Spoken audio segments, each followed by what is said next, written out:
Bismillahirrahmanirrahim. Assalamualaikum warahmatullahi wabarakatuh.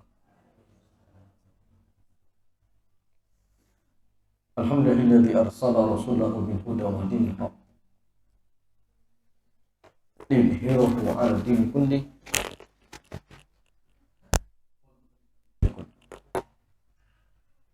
Asyhadu an la ilaha illallah wahdahu la syarika lah wa asyhadu anna Muhammadan 'abduhu wa rasuluhu la nabiyya wa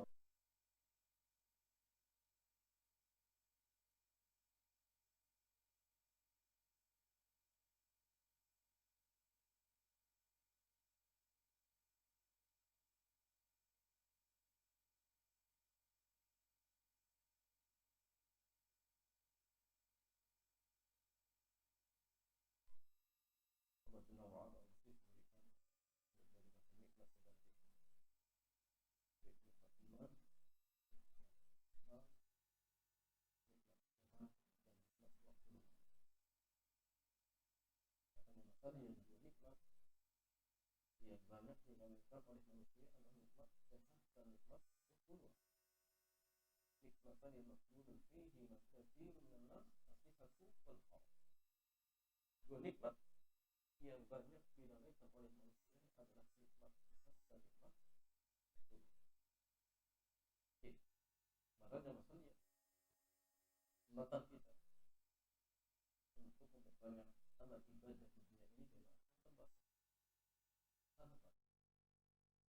sehingga sekali lagi jangan sampai kita menyia-nyiakan waktu yang telah diberikan kepada kita.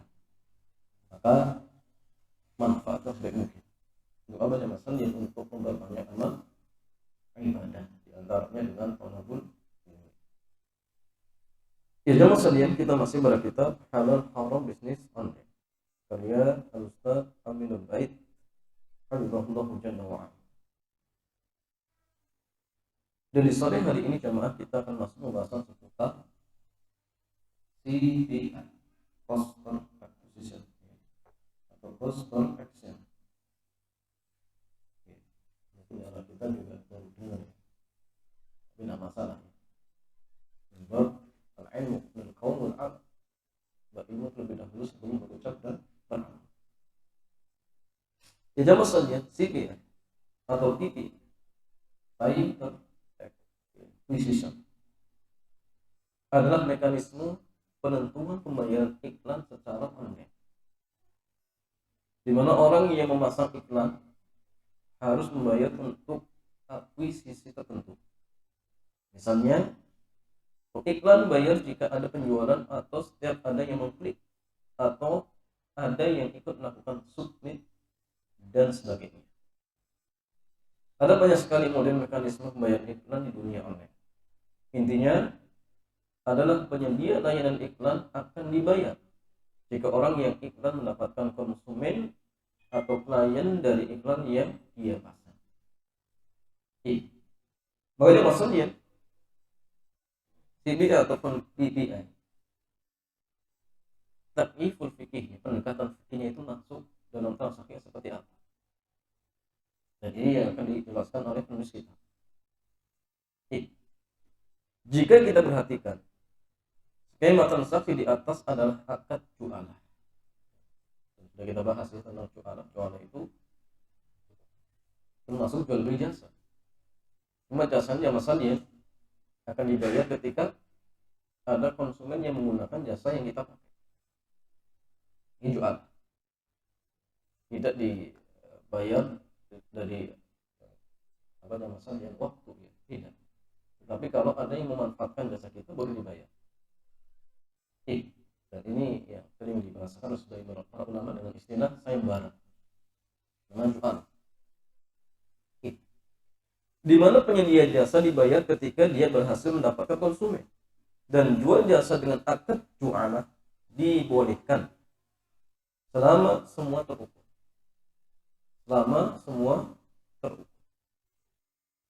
Karena itu yang perlu ditentukan di sana adalah nilai pembayaran setiap akuisisi atau setiap klik atau setiap ada submit.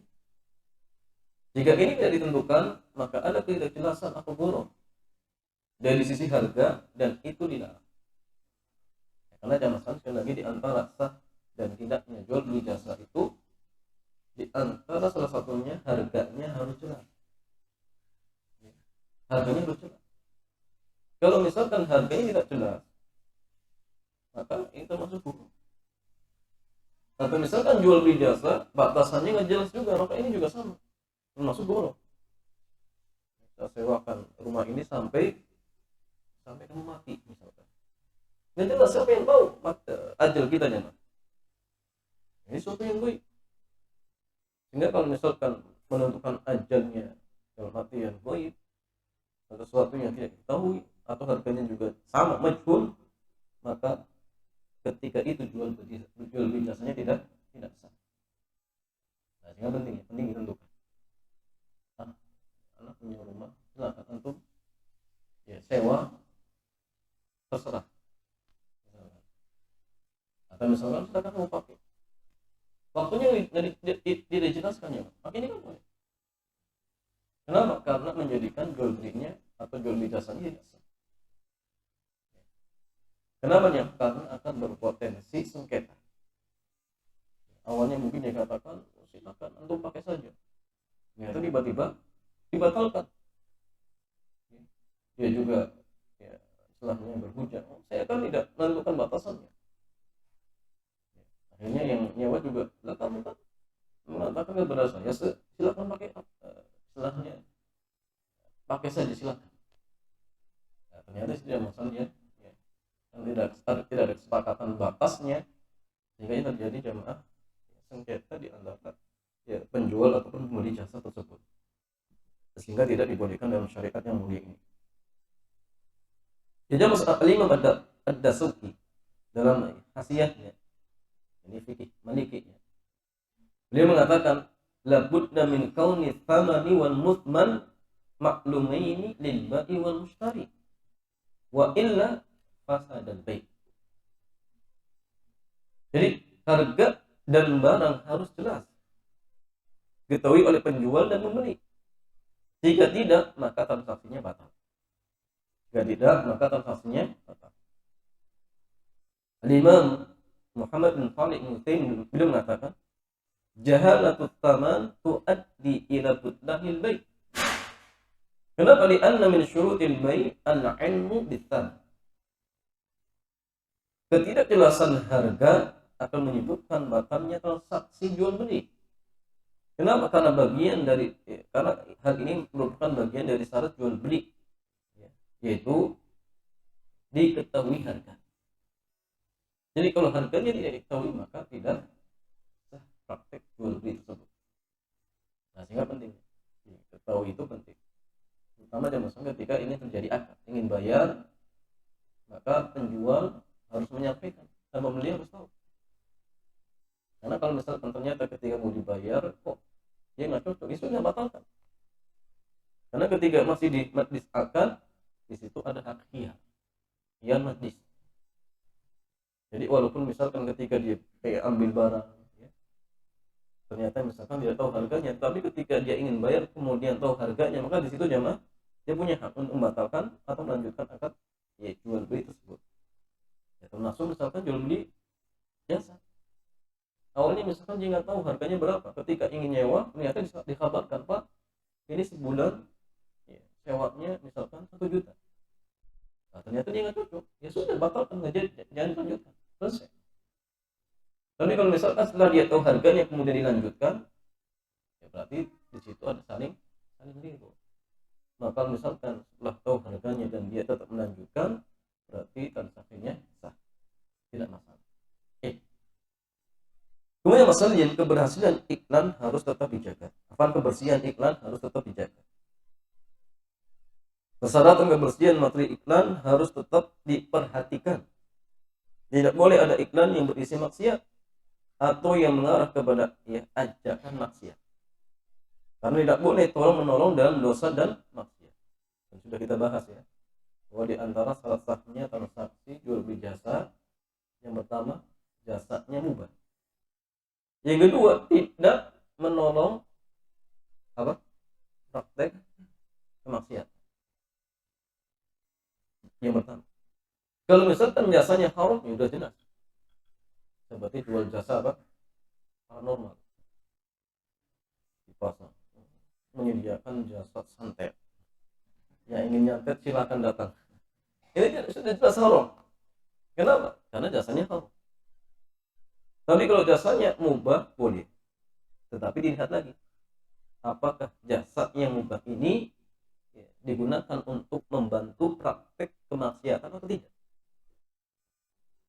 Sudah pernah kita sampaikan ya tentang tukang batu.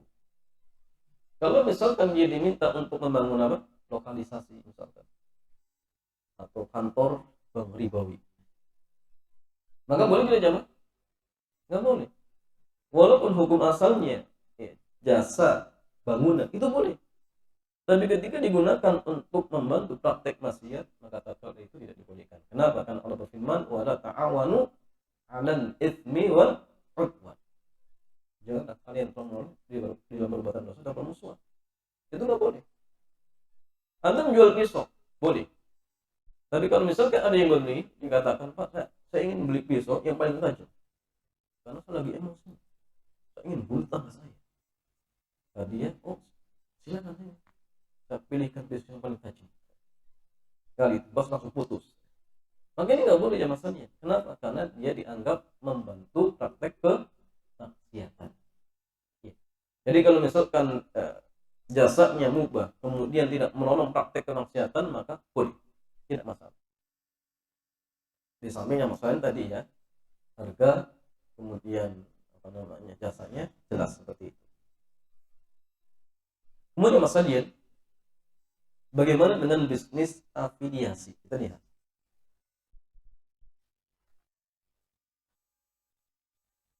Berbicara mengenai bisnis afiliasi berarti harus menyinggung kajian seputar MLM.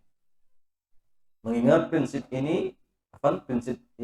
bisnis ini adalah bagaimana bisa membawa pengunjung atau pembeli atau orang baru ke satu situs tertentu.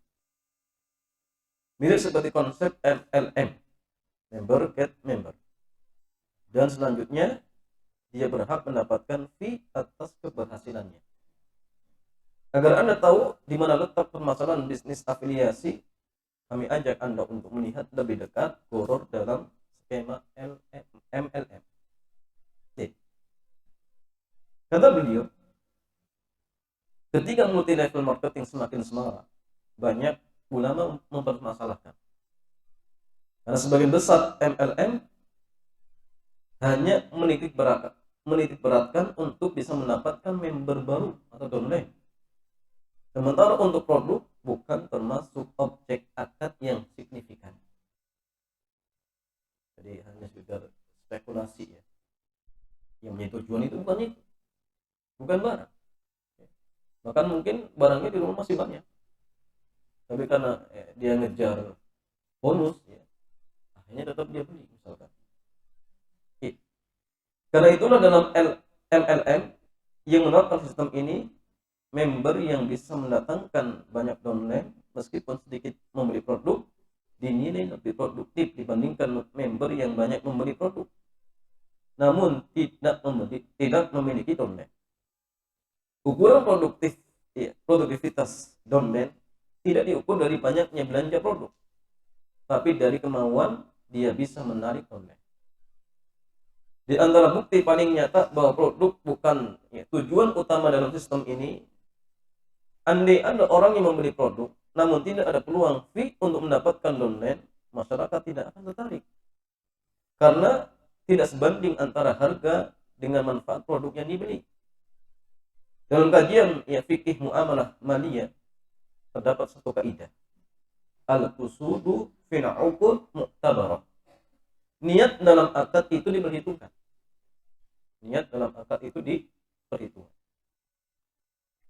Untuk melakukan suatu transaksi jual beli misalkan, kalau niatnya buruk, maka ini berpengaruh.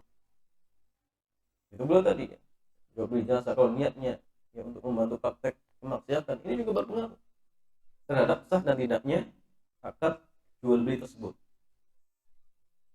Al-Imam Ibnu Qayyim beliau mengatakan, wa qaidatus syariah allati la yajuzu hadmuha ila al-maqasidi wal i'tiqadat mu'tabaratun fit tasarrufati wal ibarat kama hiya mu'tabaratun fit taqarrubat wal ibarat. Wal qasdu wan niyyah wal i'tiqad yaj'alu syai' halalan aw haraman wa sahihan aw fasidan aw ta'atan aw maksiyah. Kata beliau, kaidah dalam syariah yang tidak boleh ditiadakan bahwa tujuan dan keyakinan itu ternilai dalam aktivitas muamalah dan transaksi. Tujuan, niat, dan keyakinan menentukan status hal dan haram, sah dan tidak sah, dinilai taat atau maksiat. Jadi jamaah sekalian, ingatnya maksud ya, itu dianggap, niat itu dianggap. Nah, sehingga ya tadi kalau misalkan antum mencari harta ya, agar kegiatan antum mencari harta itu bernilai ibadah, niatkan jemaah, niatkan atau sisipkan apa niat untuk melakukan suatu amal ibadah.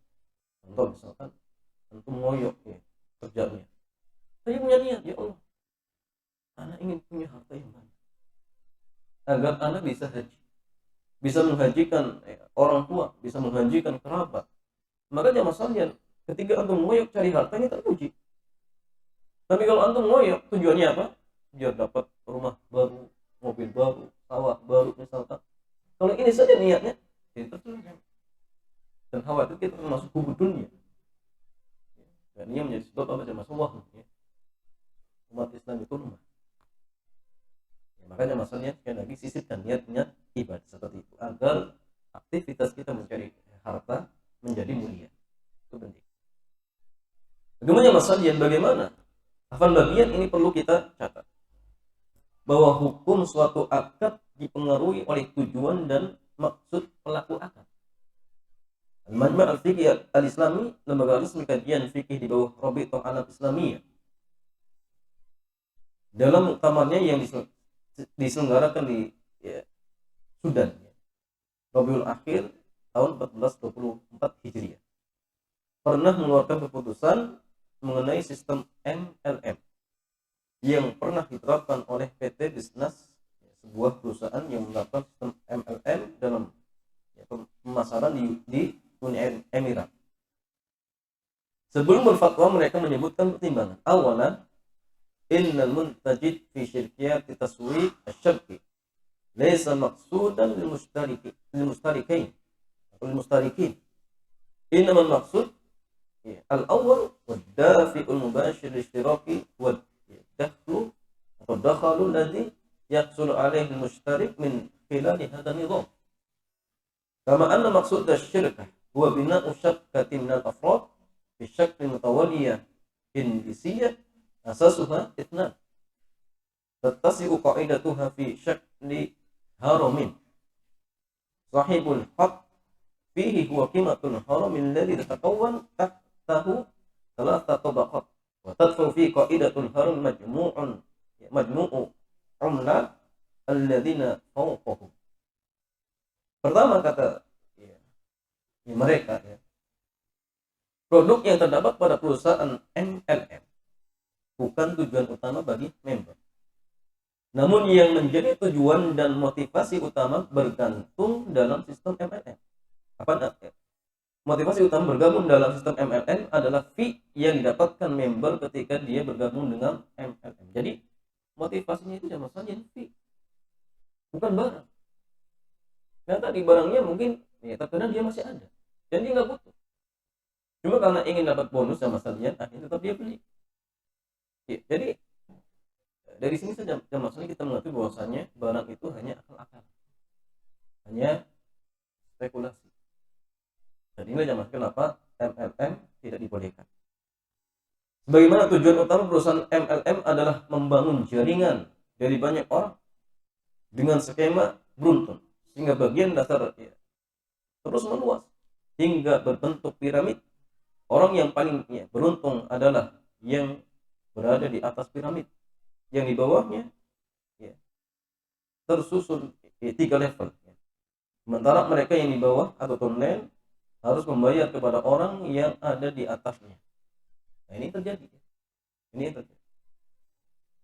Hanya masalah fal muntajid laysa siwa wajihatin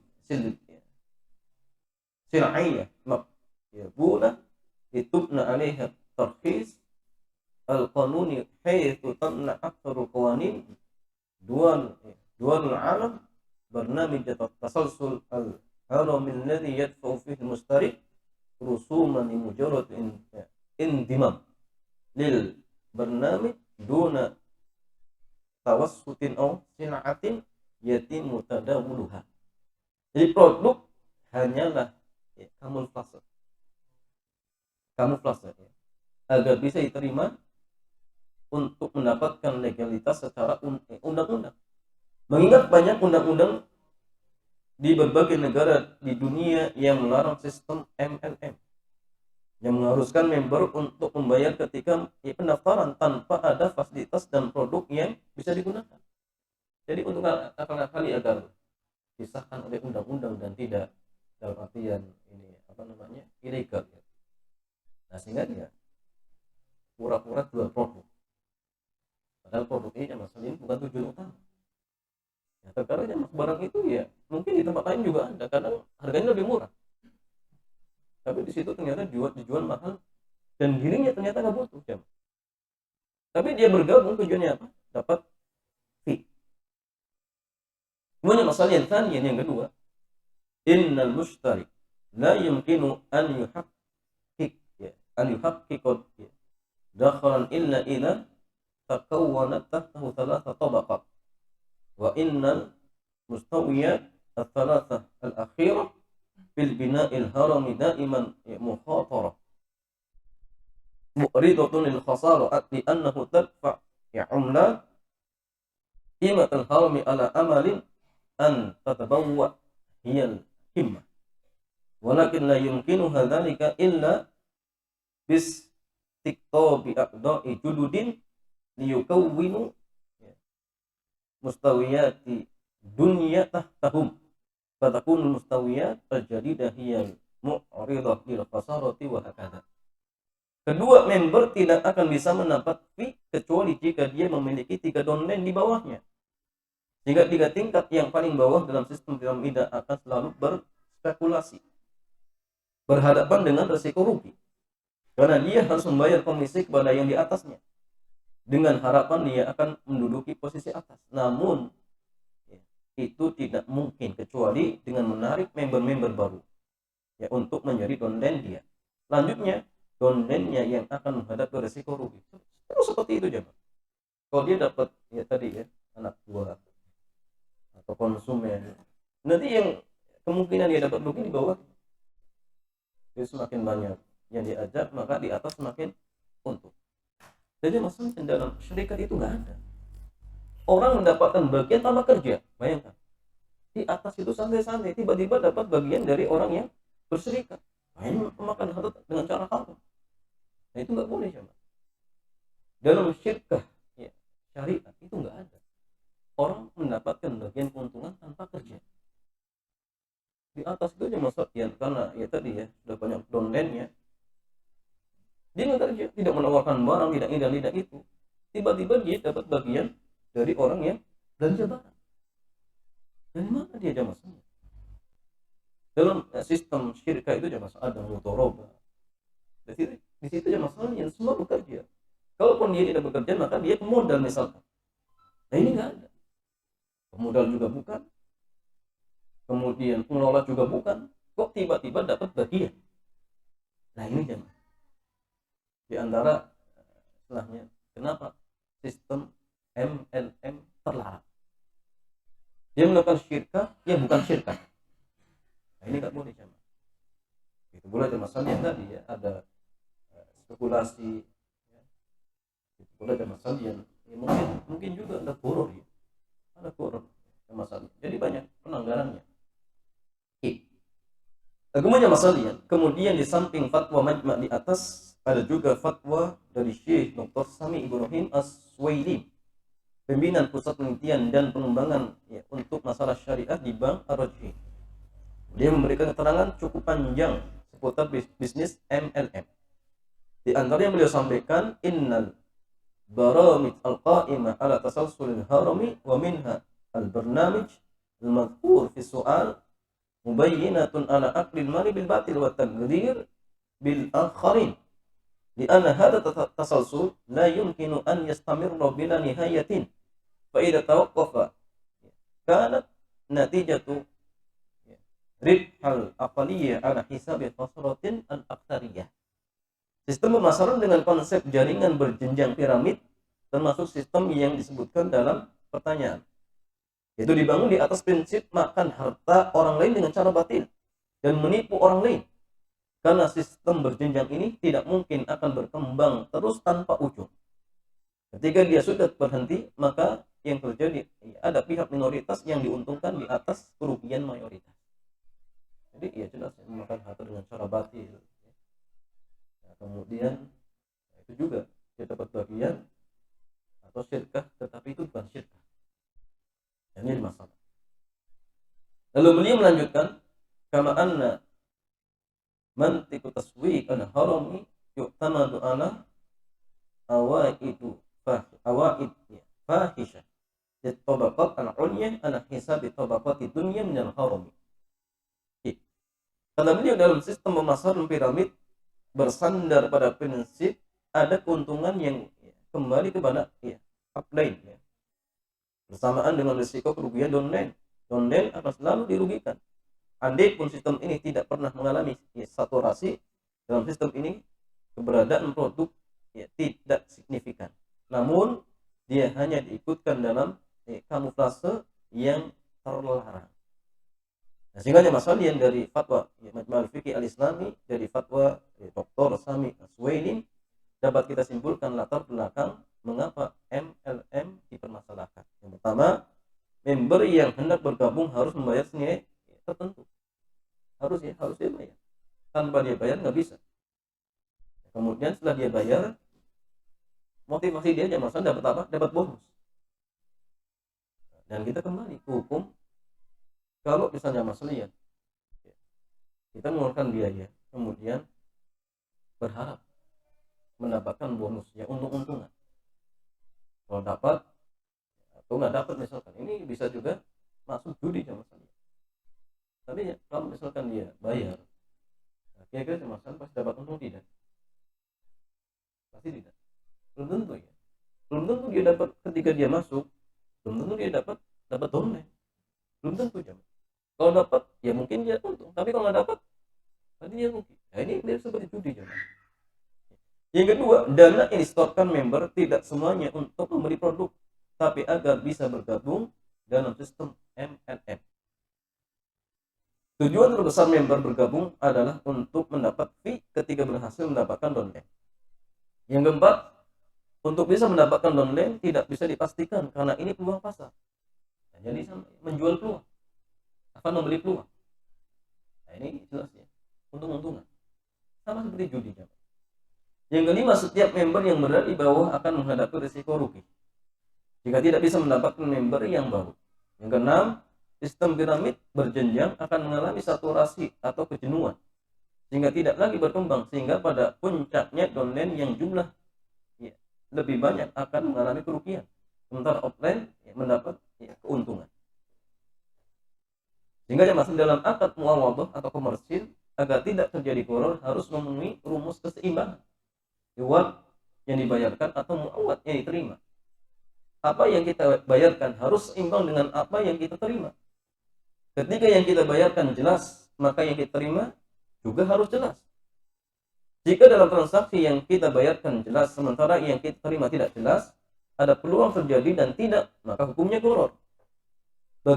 Bagaimana hasilnya jika kita terapkan persamaan ini dalam kasus MLM di atas? Seorang yang mendaftar menjadi member MLM, dia membayar senilai tertentu dan dia mendapat dua hal, produk yang bukan tujuan utama dan peluang dapat fee dengan mencari member baru atau tujuan yang menjadi tujuan utama. Jika diterapkan rumus di atas, ini di tabel sini reward yang dibayarkan tidak jelas, produk bukan tujuan, jelas tapi tidak diperhitungkan. Kemudian peluang cari downline tidak pasti, Sedangkan ini tujuan utama akad. Tapi itu sifatnya belum pasti. Artinya masalah yang ketika Anda menjadi member, Anda membayar sesuatu yang pasti. Dari situ Anda mendapatkan dua hal, produk yang itu pasti tapi tidak terlalu diperhitungkan, dan peluang dapat downline yang ini menjadi tujuan utama namun tidak pasti. Sehingga yang terjadi Anda membayar sesuatu namun Anda hanya mendapat peluang. Ketika Anda sama sekali tidak mendapatkan downline, apa yang Anda bayarkan tidak akan menghasilkan apapun. Dan itulah sisi goro dalam MLM. Nah, sehingga Mas Salian, kalau misalkan sistem afiliasi itu sama seperti MLM, berarti artinya dalam bisnis afiliasi ada goro. Tapi kita lihat dari sisi mana goronya, kita lihat. Sekitar tahun 2004, itulah masa sedang gencar-gencarnya monetisasinya di dunia maya. Penghuni dunia maya tiba-tiba tersihir dengan master internet marketing Joko Susilo. Dia berjualan e-book dengan sistem afiliasi. Untuk seukuran e-book harganya cukup mahal, sekitar 250.000. Namun banyak orang rela beli karena ada janji fee ketika bisa mereferensikan pembeli yang lain. Mereka yang beli akan mendapat e-book, referral, duplikat web. Jika ada orang lain yang beli dari referral kita, maka kita akan mendapatkan 50%. 50% dikurangi 50%. 125.000 untuk Joko Susilo, 125.000 untuk member yang berhasil mereferensikan member baru. Ketika sudah mencapai saturasi atau titik jenuh, banyak netizen yang mulai sadar peluang mereka untuk dapat untung sudah terancam, sehingga pembeli terakhir sama sekali tidak bisa mencapai downline baru. Referral duplikat web tidak berfungsi. Para netizen penganut Joko merasa ditipu. Ada banyak komentar yang miring yang mereka arahkan ke Joko Susilo. Mereka sangat menyesal. Bagaimana dengan e-booknya? Mereka tidak butuh e-book ini. Realitanya setelah dipelajari hanya berisi tutorial yang hampir semuanya kopas dari Google. Konsumen merasa sangat tidak membutuhkan e-book itu. Mereka rela membeli karena harapan bisa mendapat fee dari referral. Ketika ini tidak lagi berfungsi, Joko Susilo bisa kaya raya di atas penderitaan banyak para bawahannya. Dan inilah dampak dari transaksi goro. Yang pertama, tidak ada produk real yang dijual. Yang kedua, mereka membayar karena harapan bisa mendapatkan downline. Yang ketiga, apa yang dibayarkan digantikan dengan peluang mendapat member. Yang keempat, ada pihak yang diuntungkan di atas kerugian orang lain yang menjadi bawahannya. Kesimpulannya, bisnis online dengan skema afiliasi berbayar di mana akan ada fee bagi mereka yang bisa membawa pengunjung atau pembeli adalah bisnis yang mengandung goro dan terlarang. Nah, jadi jelas sistem MLM dalam jual beli ataupun jual beli jasa sama saja. Kenapa ya masalahnya? Karena ada goro. Dia mengeluarkan sesuatu, dapat produk tapi bukan tujuan. Yang menjadi tujuan utama adalah peluang. Dan peluangnya masalahnya tidak jelas. Berarti artinya dia membeli sesuatu yang tidak jelas. Maka ketika transaksi jual beli baik jasa ataupun barang, ternyata sesuatu yang didapatkan itu tidak jelas, berarti ini goro. Dan jual beli goro sama sekalian. Nah, Nabiyu an bai'il goro. Nabi melarang jual beli goro. Nah, sehingga wallahu ta'ala a'lam bishawab, bisnis afiliasi ini termasuk transaksi yang terlarang. Kenapa? Karena ada pelanggaran, yaitu goro. Nah, sehingga tidak boleh kita untuk masuk dalam praktek transaksi seperti ini. Nah, sehingga jamaah solusinya cari yang aman. Cari yang aman. Kalau jualan barang yang memang dibutuhkan, selesai. Jangan ngakal-ngakali orang, bodoh-bodohin orang. Ya dapat untung banyak, tetapi banyak orang yang dirugikan. Nggak barokah. Bukan kita nggak barokah ya. Kenapa? Karena nipu orang. Ya wallahu ta'ala a'lam bissawab. Demikian ya Mas, semoga bermanfaat. Ada pun terkait jual beli domain ya, insyaallah akan kita bahas di pertemuan berikutnya. Mudah-mudahan antum kita ada gambaran ya.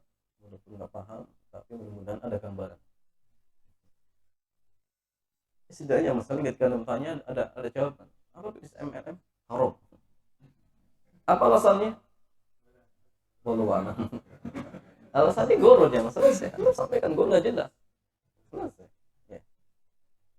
Afiliasi sama, mirip seperti MLM. Nah, sehingga alasan haramkan juga sama goro. Seperti itu. Wallahu ta'ala a'lam.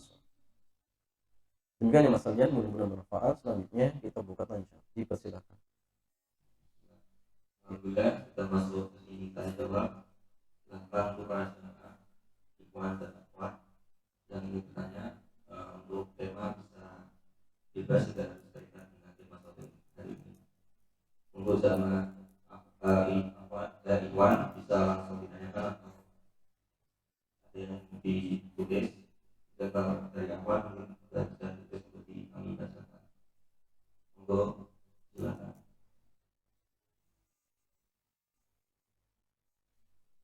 Ya, foto di belakang.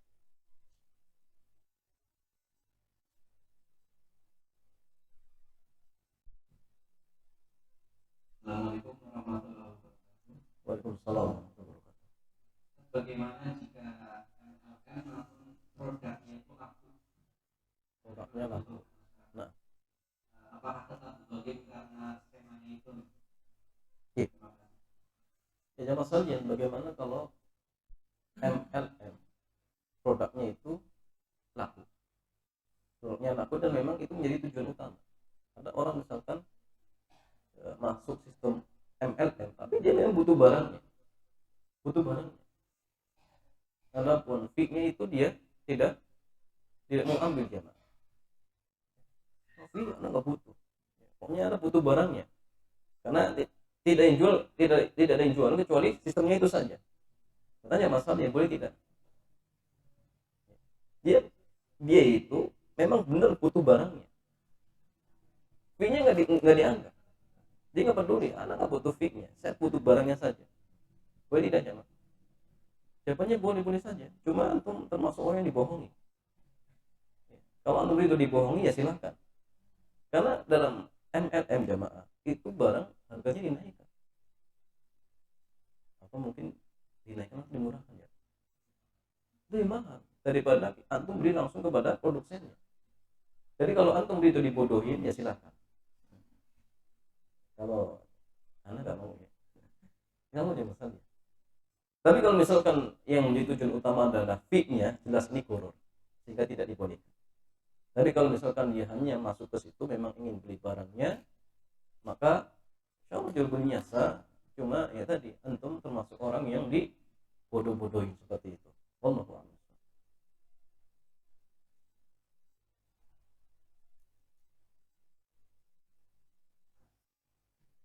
Jadi kita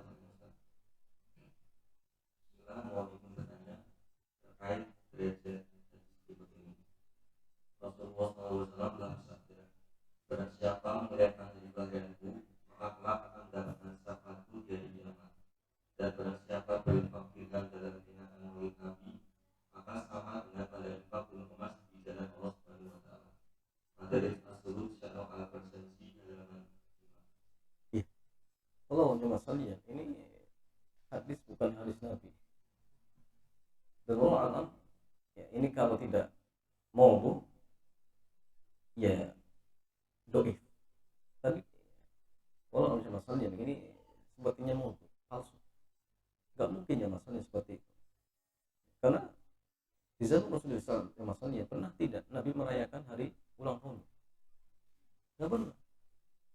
Kalau seandainya misalkan mereka hari ulang tahun itu memang disyariatkan, ya tentu para sahabat ya. Sahabat itu jumlahnya berapa? Sekitar kurang lebih 124.000. Masa satu sahabat pun nggak ada riwayat pernah merayakan hari kelahiran Nabi? Nggak ada ya. Ya karena memang bukan sunnah. Maka di antara kaidahnya masalian perkara tersebut apakah termasuk masalihul musalah atau perkara bid'ah? Maka di antara ya kaidah yang disebut oleh para ulama kita gini. Kalau ada sesuatu yang faktor pendorongnya ada, tetapi Nabi meninggalkan, berarti itu memang bukan sunnah. Contoh, maulid, ya ada.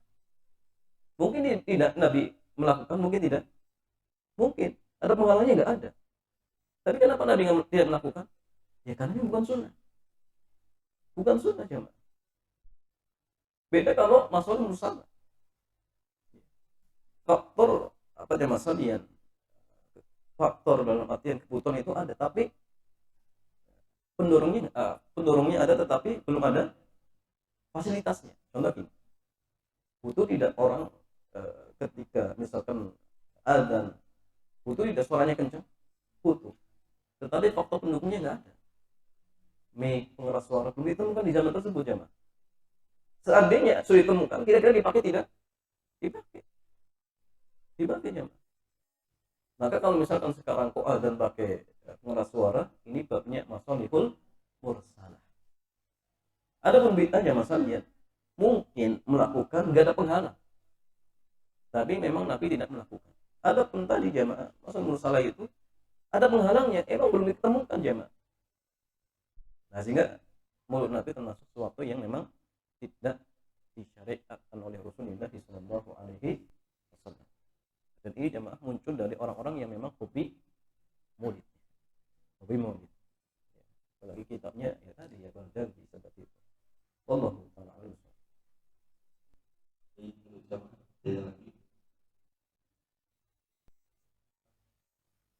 Yang tadi malam ini juga saya bertanya, adakah perbedaan berbakti kepada orang tua antara anak laki-laki dengan anak perempuan? Adakah perbedaan berbakti antara anak laki-laki dan perempuan? Jawabannya nggak ada perbedaan, sama. Satunya sama. Anak laki wajib berbakti, perempuan wajib, sama, nggak ada perbedaan. Walaupun sudah nikah jemaah. Anak perempuan wajib berbakti kepada orang tuanya. Statusnya sama. Ketika kasus ya, Nu'man bin Bashir, ya, dia jamaah sekalian, bapaknya mengadukan ya, kepada apa namanya, akan datang menemui Nabi untuk apa? Untuk menjadi saksi bahwasanya Nu'man anaknya, berarti Bashir ya, Nu'man bin Bashir.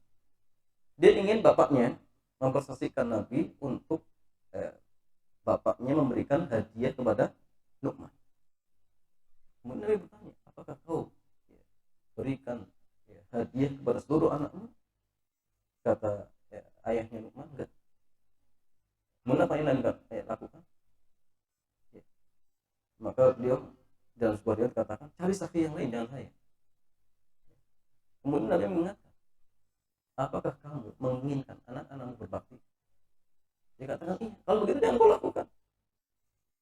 Dan di sini masalahnya, Nabi mengkaitkan antara berbakti dengan hadiah. Dan hadiah itu harus adil. Laki perempuan yang sahih sama rata. Laki satu, perempuan satu. Berarti artinya berbakti kepada orang tua, laki perempuan sama. Nggak ada perbedaannya masalahnya. Jadi jangan mentang-mentang sudah nikah kemudian anak perempuan nggak berbakti lagi, nggak pernah berkunjung, tidak pernah nelpon orang tua, ini nggak boleh jamaah. Termasuk durhaka nanti jamaah, nggak boleh. Dan ini juga perlu diingatkan bahwasannya ya, anak perempuan ketika sudah nikah maka hak orang tua tetap nomor satu daripada suaminya, tetap jamaah sekalian, bukan suami, tetap orang tua nomor satu. Maka gini, kalau ada anak perempuan sudah nikah ingin ngasih hadiah antara suaminya atau orang tuanya, siapa yang paling berhak ya? Orang tua, bukan suami. Jadi suami itu didahulukan hanya satu, ketaatan. Artinya gini, kalau suami nyuruh istrinya dan perintah ini mubah, dipertentangkan antara ibu dengan suami. Suami nomor satu dalam hal ketaatan. Adapun hak tetap orang tua nomor satu. Itu penting dicatat, jangan keliru. Nah, sebagian itu keliru. Jadi suami nomor satu itu dalam ketaatan jamaah. Nah, karena diantara hal yang disebutkan para ulama kita gini, nggak ada mantan orang tua. Ada tidak jangan mantan orang tua? Nggak ada. Mantan suami? Ada. Suami kalau berbuat zalim mungkin tidak, istri mengajukan khulu mungkin. Nah itu selesai. berbakti kepada orang tua jamaah, walaupun orang tua sudah meninggal dunia, wajib tidak? Wajib. Anak perempuan juga wajib mendoakan, kemudian apa? Dengan istighfar, menunaikan janjinya, kemudian menyambung silaturahim dengan kerabat orang tua kita, kemudian memuliakan teman-temannya, wajib walaupun sudah meninggal. Nah, ini sekali lagi bagi anak laki dan perempuan. Itu banyak masalahnya. Suami ya, antara hak istri dengan hak orang tua nomor satu. Ingat ya, orang tua nomor satu kecuali satu. Apa jemaah? Dalam hal nafkah. Ketika seorang suami dibenturkan antara misal menafkahi istri dan ibunya, maka istri nomor satu. Jelas? Misalkan dia hanya bisa ngasih satu orang makan, dibenturkan antara ibu dan istri, maka istri nomor satu. Cuma nafkah. Tapi yang lain tetap orang tua nomor satu. Nah, itu penting ya. Jadi apa namanya jamaah?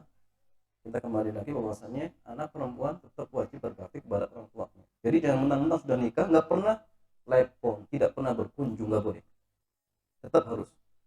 Itu kewajiban. Wallahu ta'ala a'lam bishawab.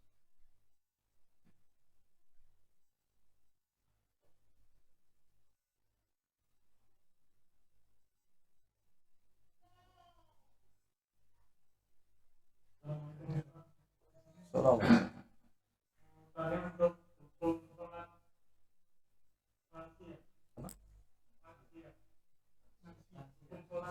Oh, sholat untuk orang lansia. Ya, Fatul.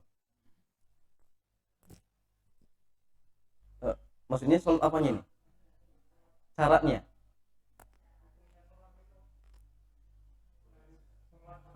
Oh, nah. Jadi masalahnya, apakah lansia wajib sholat 5 waktu? Ya. Jawabannya selagi masih ada akal wajib. Wajib. Iya, makanya ketika dia masih punya akal, sadar, wajib sholat. Tapi kalau akalnya sudah hilang, baik karena gila ataupun pikun, ya, maka kalau gila jelas gugur, ghairu mukallaf. Tapi kalau pikun dilihat, pikun ada dua. Ada pikun permanen, ada pikun kadang-kadang. Kalau pikunnya permanen gugur. Kenapa? Karena dia seperti anak kecil. Sehingga bukan mukallaf lagi. Tapi kalau pikunnya kadang-kadang, misal jam 12 pikun, 1 jam. Nanti setelah itu nggak pikun lagi, maka dia tetap wajib sholat. Kapan sholatnya? Ketika nggak pikun. Kalau misalkan duhur pikun, asar nggak pikun, silakan asar sholat. Duhurnya dijamak. Duhur dijamak di asar. Maghrib nggak pikun. Kemungkinan isya pikun ya sudah jamak. Kalau yang sudah biasa seperti itu. Jadi kalau misalkan dia masih kadang-kadang sadar, tetap wajib sholat. Tetapi tadi ya sholat ketika dia ingat. Bagaimana dengan puasanya jamaah sekalian? Kalau puasanya nggak bisa ya. Masa dia jam 7 pikun makan, jam 9 sadar dia nggak puasa, nggak mungkin. Maka kalau orang yang pikun permanen jelas nggak wajib puasa. Tapi kalau pikun kadang-kadang, maka ganti dengan fidyah seperti itu. Tapi kalau sholat tetap sholat ya ketika dia ingat. Kecuali tadi pikunnya permanen, maka tidak wajib sholat. Atau misalkan anak yang idiot, maka tidak wajib sholat seperti itu. Wallahu ta'ala a'lam bishawab.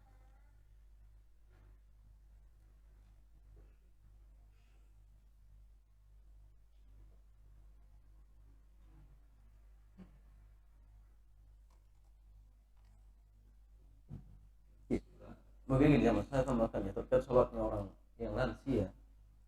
Maka gitu, kalau misalkan dia masih bisa berwudu, misalkan, maka berwudu. Kalau nggak bisa, ya sudah tayamum. Kalau nggak bisa wudu, ya dibantu berwudu. Kalau tidak bisa tayamum, ya dibantu tayamum. Kalau nggak bisa tayamum dan nggak bisa wudu, silakan sholat apa adanya.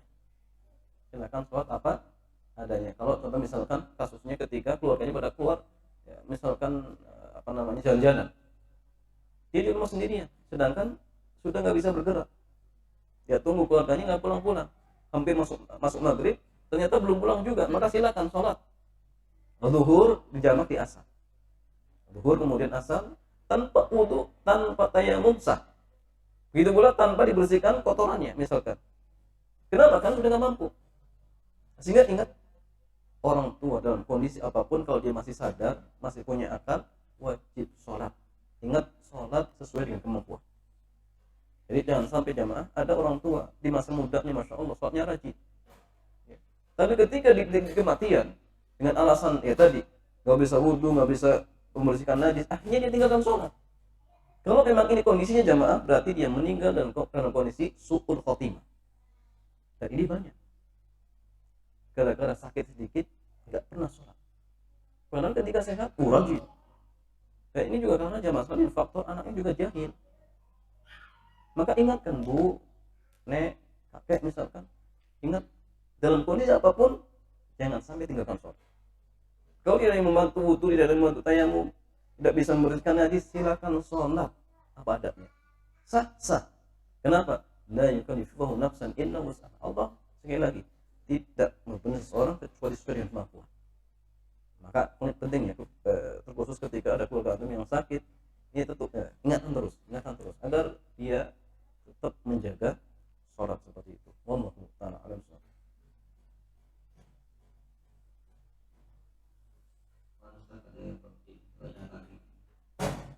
Apakah syarat-syarat safar bagi muslimah?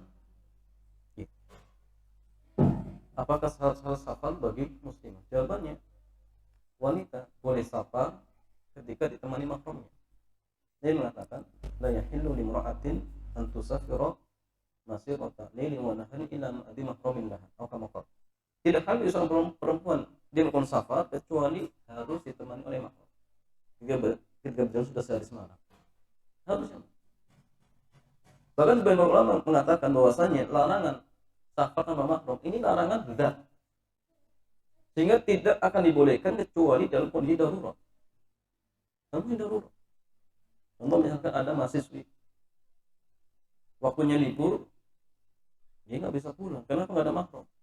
Tapi kalau dia tetap tinggal di kos-kosan, khawatir kehormatannya terancam. Maka dia masalahnya, apakah dia ketika itu boleh pulang tanpa mahram? Boleh.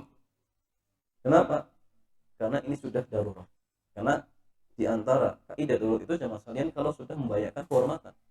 Kalau kehormatannya terancam, maka ini sudah darurat. Dan ketika sudah darurat, maka dia boleh safar tanpa mahram. Tetapi ketika itu jamaah sekalian kalau bisa cari fasilitas safar yang paling aman.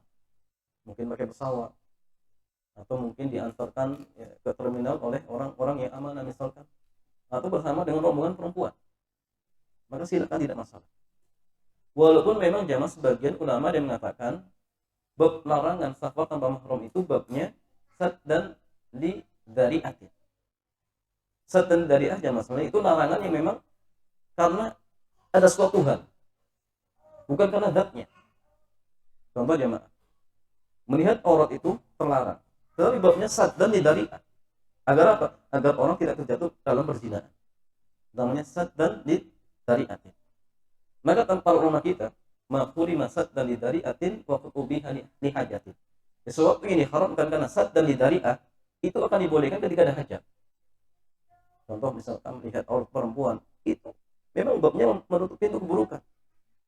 Akan dibolehkan ketika ada hajat. Contoh, seorang laki-laki ingin meminang seorang perempuan, boleh nazar dia, boleh melihat sebagian auratnya. Kenapa? Karena larangannya demi menutup pintu keburukan. Maka ini boleh jamaah. Maka sebagian ulama yang menjadikan bahwasanya ilah dilarangnya safar tanpa mahram ini ilahnya sadal dzari'ah. Berarti ketika itu dibolehkan ketika ada hajat, bukan darurat. Ini karena sebagian ulama. Tetapi jamaah sekalian yang tepat, wallahu a'lam bishawab, bahwasanya larangan safar tanpa mahram ini larangan terkait dengan zat, sehingga tidak dibolehkan kecuali kalau sudah darurat. Kalau belum darurat nggak boleh, tidak diperbolehkan seperti itu. Jadi harus ditemani oleh mahram seperti itu. Wallahu ta'ala a'lam bishawab.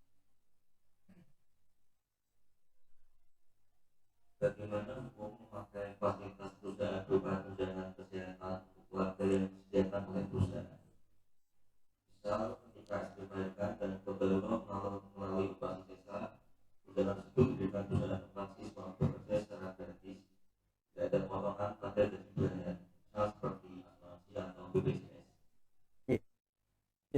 ya bagaimana fasilitas dari BPJS yang dalam artian dibayarkan oleh perusahaan.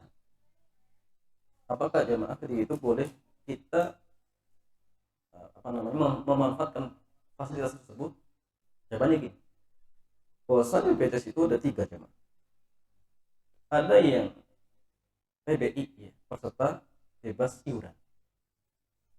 Kalau misal gratis dari pemerintah, nggak dipungut apapun, maka silakan pakai.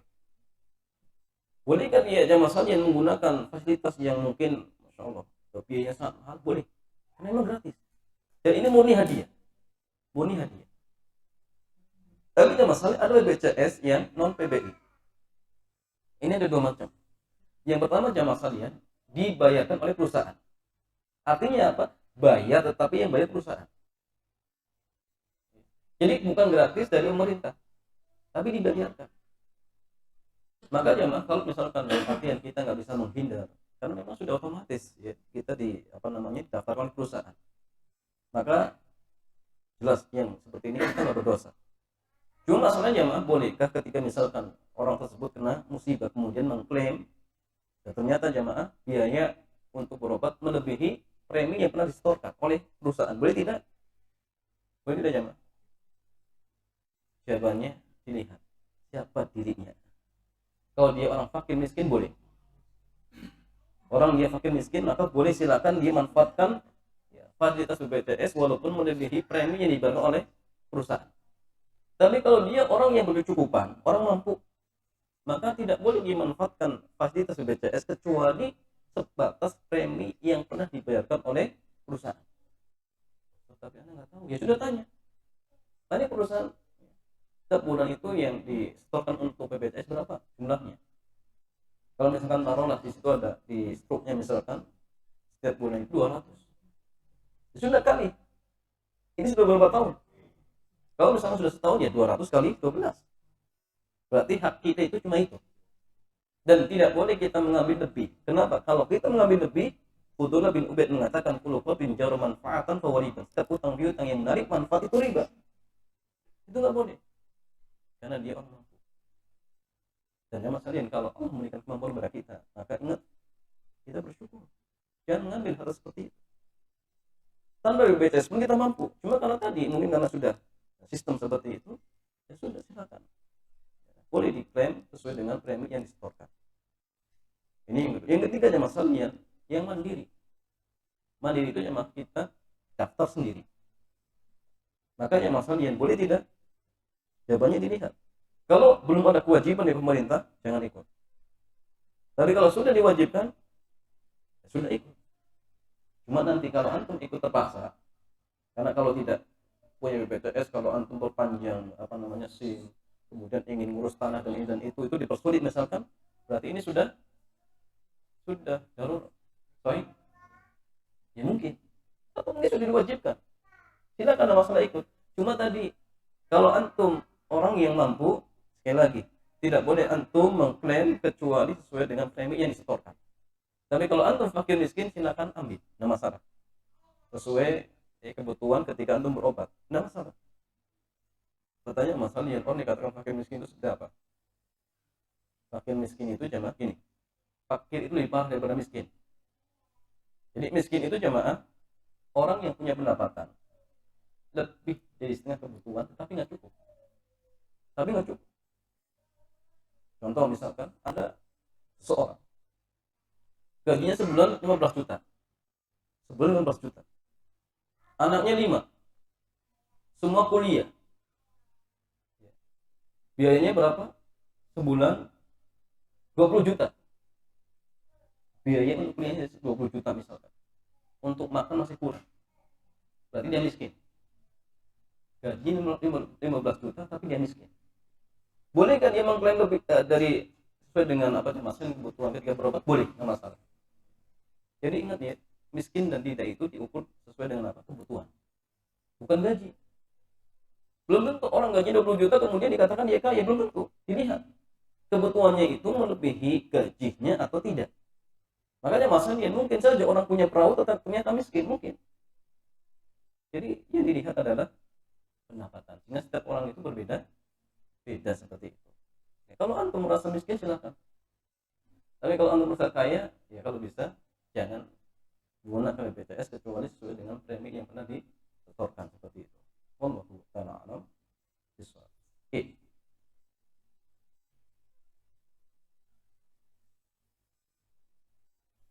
Sekarang bertanya bagaimana solusi lunas dari utang riba. Jadi masalah bagaimana solusi lunas dari utang riba.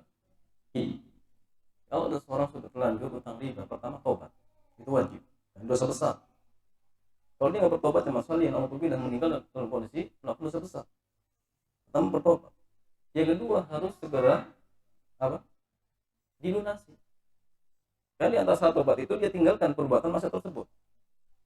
Maka kalau misalkan sudah terlanjur ya utang riba, maka segera lunasi. Bagaimana syaratnya?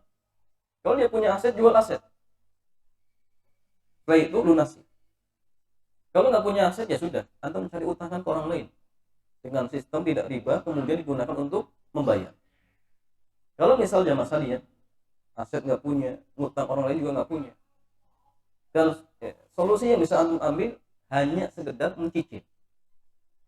Boleh tidak jamaah? Ya sudah, fattaqullaha mastata'tum. Kalau antum hanya mampunya itu, kalau misalkan antum nggak cicil tiap bulan, justru malah bebannya lebih berat. Ada denda ini, ada denda itu misalkan, bahkan kita semakin repot. Misalkan ya ini mudarat lebih besar, maka silakan jamaah ambil mudarat yang lebih sedikit. Sambil banyak istighfar, banyak bertobat. Kenapa? Karena tadi ya, la'ana Rasulullah SAW akila riba wa mukilahu. Rasul melaknat pemakan riba dan nasabah. Yang setiap tiap bulan itu dilaknat jamaah. Dan laknat itu artinya dijauhkan dari rahmat Allah. Jadi orang yang kerjaannya tiap bulan setor ke bank itu dilaknat oleh Rasulullah Sallallahu Alaihi Wasallam. Jadi kalau memang itu yang bisa antum lakukan ya sudah. Fattaqullaha mastata'tum, seperti itu. Wallahu ta'ala a'lam. Cukup ya. Demikian ya, mudah-mudahan kajian Ismail Saleh ini bermanfaat. Kita tutup. Subhanakallahumma wa bihamdika asyhadu an la ilaha illa anta astaghfiruka wa atubu ilaik. Assalamualaikum warahmatullahi wabarakatuh.